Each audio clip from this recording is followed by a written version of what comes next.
নাইজেরিয়ার যৌনপল্লীগুলোতে যৌন রোগ মহামারী আকার ধারণ করেছে।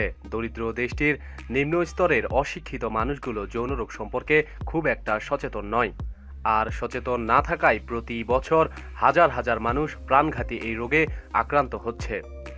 সম্প্রতি একটি জরিপে উঠে এসেছে নাইজেরিয়ার সবচেয়ে বড় শহর ও সবচেয়ে বড় যৌনপল্লীর প্রায় 24 ভাগ যৌনকর্মী এইডসে আক্রান্ত। আর সারা দেশের চিত্র তো আরও ভয়াবহ। অর্থাৎ দেশের প্রায় 1/4 যৌনকর্মী এইডসে আক্রান্ত। সম্প্রতি ওই যৌনপল্লীর কিছু ছবি প্রকাশিত হয়েছে। ছবিগুলো তুলেছেন কোন নামের এক ফটোগ্রাফার। ছবিগুলোতে যৌনপল্লীর সার্বিক চিত্র ফুটে উঠেছে। নাইজেরিয়ার এই পল্লীগুলোতে পরিবেশ খুবই অস্বাস্থ্যকর, তারপরও হাজার হাজার মানুষ সেখানে ভিড় জমায়। আর এইডসে আক্রান্ত ওইসব যৌনকর্মীর সংস্পর্শে এসে তারাও আক্রান্ত হয়। অনেক যৌনকর্মী এই রোগ সম্পর্কে তেমন কিছুই জানে না। সেখানকার এইডস এত চরম আকার ধারণ করেছে যে ফটোগ্রাফার কোকেন জানান, যৌনপল্লীর পাশ দিয়ে গাড়ি চালিয়ে গেলেও এইডসের গন্ধ পাওয়া যায়। অর্থাৎ তিনি একথা দিয়ে বোঝাতে চাচ্ছেন সেখানকার যৌনকর্মীগুলো খুব ঝুঁকির মধ্যে রয়েছে। সেখানকার যৌনকর্মীদের মধ্যে তেমন কোনো বয়সের বাছবিচার নেই। একটি কন্যা শিশু যৌবনে পা দিলেই তাকে দেহ ব্যবসায় নেমে পড়তে হয়। সে না চাইলেও তার কিছু করার থাকে না, কারণ তার পরিবার তাকে এ পেশায় নামাতে বাধ্য করে। মাত্র 14 বছর বয়সে একজন তরুণী এ পেশায় নেমে পড়ে।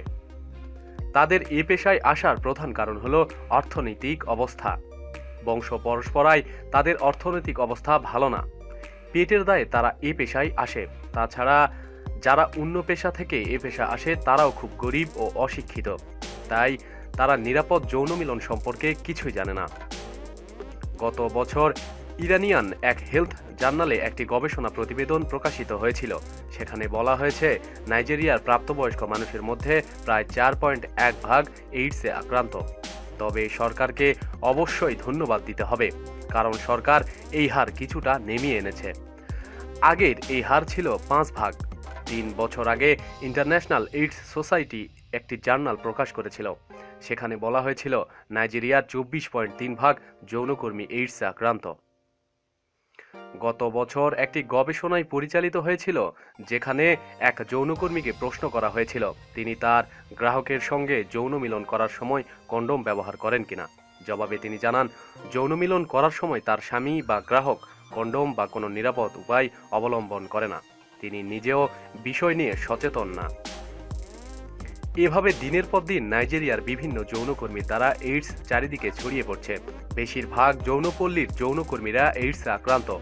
যদিও এইডস রোধে নাইজেরিয়ার সরকার অনেক পদক্ষেপ হাতে নিয়েছে, তারপরও এই ভয়াবহ রোগের ছবল থেকে খুব দ্রুত বাঁচা সম্ভব বলে মনে হচ্ছে না। প্রতিদিন সব খবরাখবরের জন্য সাথেই থাকুন এবং সাবস্ক্রাইব করুন। ধন্যবাদ।